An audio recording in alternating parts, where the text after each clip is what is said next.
பௌத்த மதம், சமண மதம், இந்த 2 மதங்கள்லையும் நோ காட், நிரீஸ்வர மதங்கள், கடவுள் இல்லைன்னு சொல்கிறாங்க. புத்தரையும் மகாவீரையும் கடவுளாக நினைக்கிறது இல்லை, அவங்க குருவாக தான் நினைக்கிறாங்க. மேல்நாட்டு மதங்களில் உருவ வழிபாட்டுக்கு இவ்வளவு உயர்வு இல்லை, அதை ஒரு சிம்பிளாக தான் நினைக்கிறாங்க. ஆனால் இங்கே தான் அது சாட்சாத் கடவுள் என்று நினைக்கிறார். நீங்கள் பூர்வாச்சாரியர்கள் வாழ்க்கை வரலாறு பார்த்தீங்கன்னா ஒரு சம்பவம் கிடைக்கும் உங்களுக்கு. ஸ்ரீரங்கம் கோவிலில் கர்ப்ப கிரகத்துக்கு முன்னாலே உபன்யாசம் நடந்துகிட்டு இருக்கு. அப்போது ஒருத்தர் மட்டும் உபன்யாசம் கேட்காம விசிறியினாலே வீசி விட்டுக்கிட்டு இருப்பாராம் பெருமாளுக்கு. அப்போ மற்றவங்க என்ன நினைச்சாங்கன்னா, இந்த ஆள் ரொம்ப காட்டிக்கிறான், பெருமாளுக்கு ஒரு நாள் இவனுடைய பெருமையை உணர்த்த வேண்டும் என்று தோணிட்டு, அதனால பட்டப்பகலில் எல்லாரும் பார்க்க உபன்யாசம் நடந்துகிட்டு இருக்கிற போதே ரங்கநாத பெருமாள் இப்படி படுத்திருக்காரு இல்லையா, அப்படி படுத்தவர் இந்த கையை எடுத்து இப்படி படுத்தாராம், புரண்டு படுத்தாராம். படுத்த உடனே அங்கே எதிர இருக்கிற உட்காந்துருந்தவங்க எல்லாம் பயந்து போயிட்டாங்க, என்னமோ நடக்குதுங்க அப்படி. சில பேர் எந்திரிச்சு ஓட்டம் பிடிச்சிட்டாங்க, சில பேர் சாமி அங்கே பாருங்கன்னு சொல்லி குருவுக்கு எச்சரிக்கை கொடுக்குறாங்க. அவர் திரும்பவே இல்லை, அங்கே என்ன நடந்துச்சுன்னு அவருக்கு தெரியும். அப்போ இந்த விசிறி வீசி விட்டுக்கிட்டு இருந்தாரு, அவர் ஸ்தானத்தில் நாம் இருந்திருந்தா என்ன செஞ்சுருப்போம் தெரியுமா?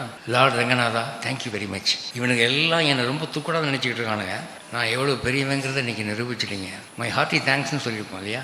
ஆனால் அவர் என்ன சொன்னாராம், பெருமாளை பார்த்து ஒரு தாய்மையின் உரிமையோடு கண்டிக்கும் குரலில் சொன்னாராம், ஓய் என்ன இப்படி வேலை பண்ணிட்டு இருக்கு, நீ இப்படிலாம் பண்ணால் பார்க்குறவங்கெல்லாம் உன்னை பேய் பிசாசு நினச்சி பயந்துருவான், ஒழுங்காக முன்ன மாதிரி படுமையா அப்படின்னு சொன்னார். உடனே மறுபடியும் பழைய படி படுத்துட்டாராம், உனக்கு பிடிக்கலைன்னா வேண்டாம். இது நடந்ததாக எழுதப்பட்டிருக்கிறது.